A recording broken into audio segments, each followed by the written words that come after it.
Get your brooms out, Stars fans. It's a clean sweep on this road trip. Hello, everybody, and welcome to another edition of Spits and Suds. I'm Gavin Spittle of 1053 The Fan. You know what? As we end up March, the Stars, 6 in a row now. Wyatt Johnston scored for the 5th straight game. I mean, it's not a game unless Wyatt Johnston scores, of course. 3-1 against the Seattle Kraken, second straight win over the Kraken at Climate Pledge Arena. And this one was kind of the Casey DeSmith show at times as well, as Casey DeSmith came up once again big for the Dallas Stars. And, you know, it's just one of those things where the Stars are not allowing Winnipeg to get away. And that's a beautiful thing. Winnipeg keeps winning. The Stars keep winning, as the Stars are now 4 points back as Winnipeg beat Vancouver the other night. And do we have some news for you?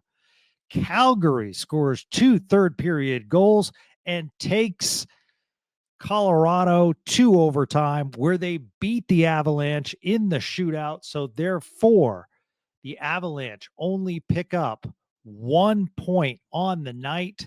So as we stand right now, as I bring up my standings for the Central Division, we have Colorado at 94 points through 75 games played. The Stars with a game in hand on Colorado with 102 points. So an 8-point lead with a game in hand. So really looking good for the Stars right now, as the Avalanche over the last few games seem to have leveled it off. All right.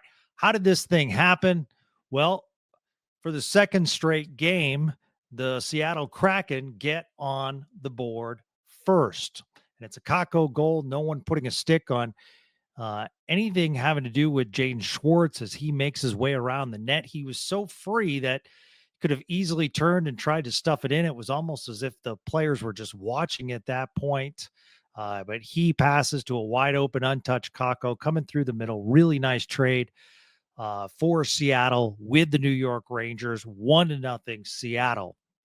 Looks like they have a good one in Kakko, who really wasn't getting any playing time with the Rangers, now getting a lot of playing time for the Seattle Kraken. 92 seconds later, though, the Stars answer. And this has been one of the trademarks of this team, is answering back when necessary, whether it's after a loss, answering back with a big win, whether a team scores, the Stars answer back. At the beginning of the season, the Stars allowed teams just to answer back, and it seems as though they have flipped the table. So 92 seconds later, Mason Marchment, folks, good things happen when you put shots on net. His shot was going to miss the net. However, Matt Duchene was in front of the net, deflects off of him, past Grubauer. It's 1-1. And as I mentioned, it's not a Stars game without Wyatt Johnston scoring. So for the 5th straight game, Wyatt Johnston makes a nifty move to beat a goaltender. Lots of talented plays here. First, Esa Lindell coming out of his zone with that lob pass that he's really good at. And it's perfect timing because he hits Johnston as he's streaking. And because it was in the air, Johnston has the ability to hit it down, which allows him to maneuver past Vince Dunn, and then he beats Grubauer. So great stretch lob pass from Lindell, and the talent of Wyatt Johnston to control the puck out of the air and at the same time move past Dunn with the body. Just impressive. 2-1. Good guys. Casey DeSmith after that making some big saves to keep the game at 2-1. The Stars, penalties. If there's one thing to criticize this team of as of late, it's the penalty situation. Almost a double minor situation, because Dumba goes off late in the second and then Bichel goes off right after that. Basically, it was a double minor for Seattle, but the Stars penalty kill comes up big as Seattle goes 0 on the power play, just like a lot of teams do. And the Stars put it away in the third period. By the way, they had 11 giveaways in the second period. So they needed Casey DeSmith to come up big. Third period, Granlund scores the empty netter, and that is your hockey game. So 2 solid wins for the Stars, lot to still work on, but anytime you could sweep a road trip on the road, boy, that's really impressive. Matt Duchene, 44 points on the road this year. Wyatt Johnston, back-to-back 30-goal seasons. You talk about Matt Duchene and listening to him after the game, interviewed on the Victory Plus broadcast, one of the things he was saying is, we're already thinking of the playoffs. So we have to keep our mindset at the present, but all of us are thinking about the playoffs. He said he's specifically thinking about the playoffs and how he can be a difference maker this year. He felt as though while he did a lot of the two-way jobs and did block some shots, he wasn't as good offensively in the playoffs as he needs to be. And that's something he wants to do for this team this year.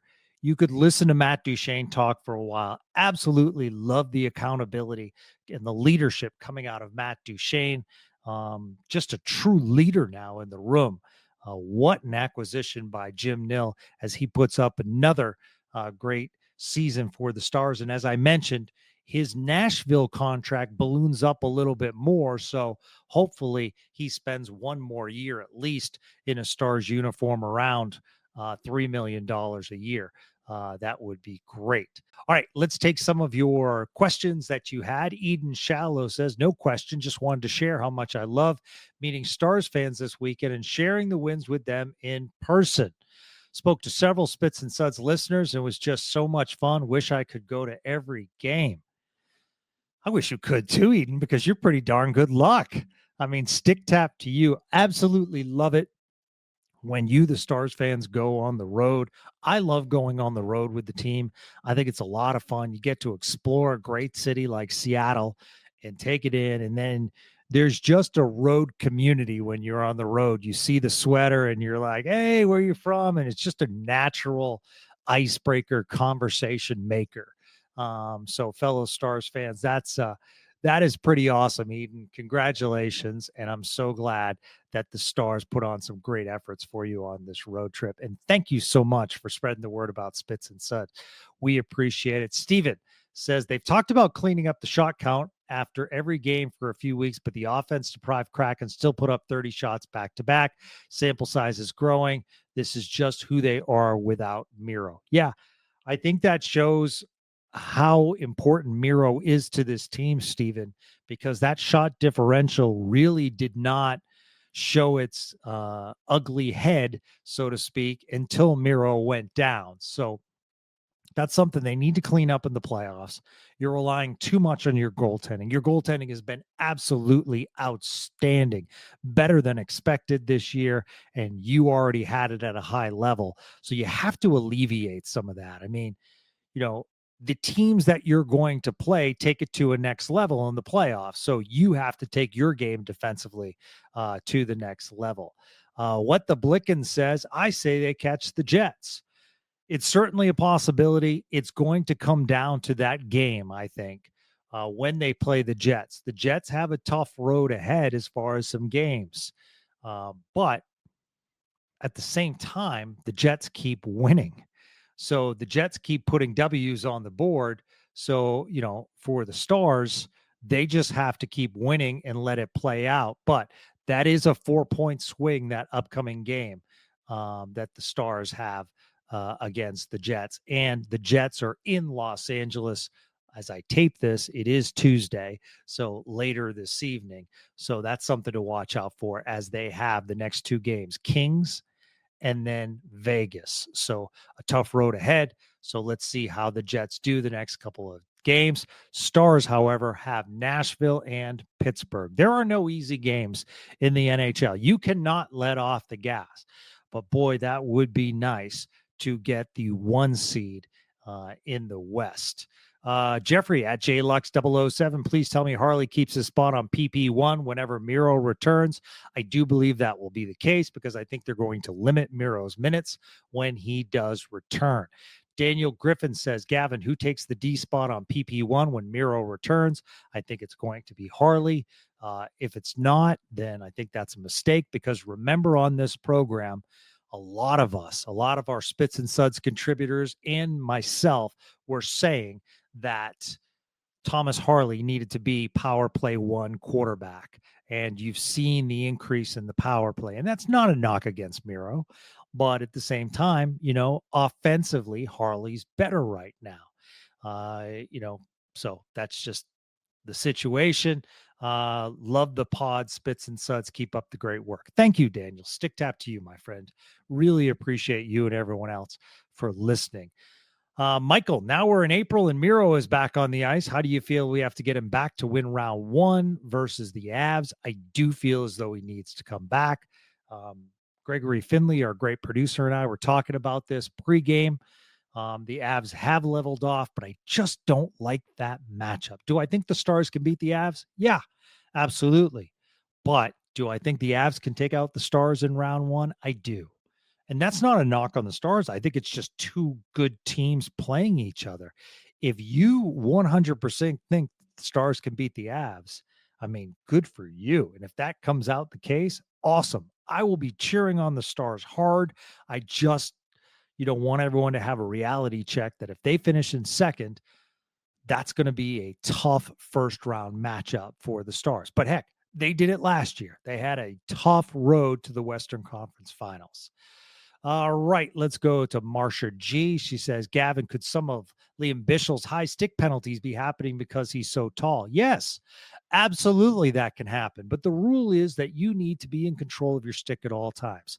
So that's going to be the learning curve of young Mr. Bischel, is how to use that stick properly and how to know that his height at times, while most of the time can be advantage, in these small cases, it can be a disadvantage. So he's going to have to learn how to use the stick and when, and that's just part of the learning curve. I think sometimes we have to take a step back and realize that big men, Zdeno Chara. Remember, Zdeno Chara was with the New York Islanders before going to Ottawa and then the career with the Bruins.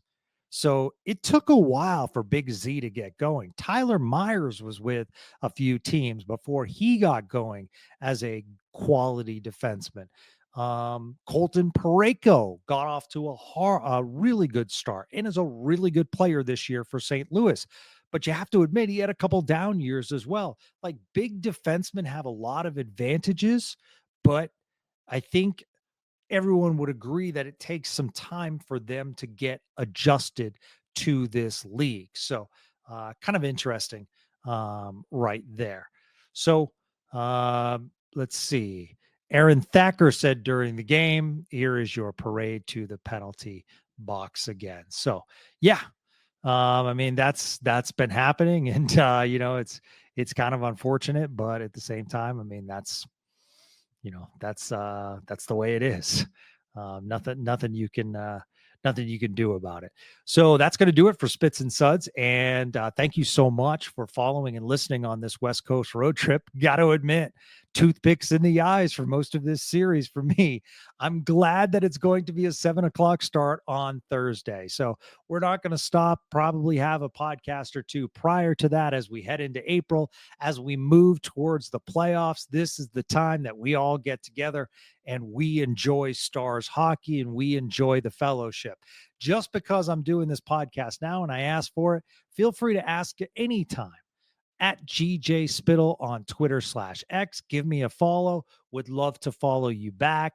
You can always direct message me at that email address. Any questions you have. If I don't know the answer, a lot of times I'll ask one of our guys, David Castillo, Robert Tiffin, Sean Shapiro. We'll bring it up on the program and we'll get you those answers. And also a final reminder, if for some reason you're listening on Apple and you have a chance to review this program, that certainly helps us. Saw a great review the other day, and we truly appreciate it. Hey, we're growing this thing together, and stick tap to you. So once again, the Stars finish off in style. Big winning streak right now. Still some work to do, but you know what? Coming down to the end, the fact that they're fighting with Winnipeg for first place in the Central Division, I will take that. That is a beautiful thing. So until we do another podcast of Spits and Suds, we'll talk to you soon. Have a great day, everybody.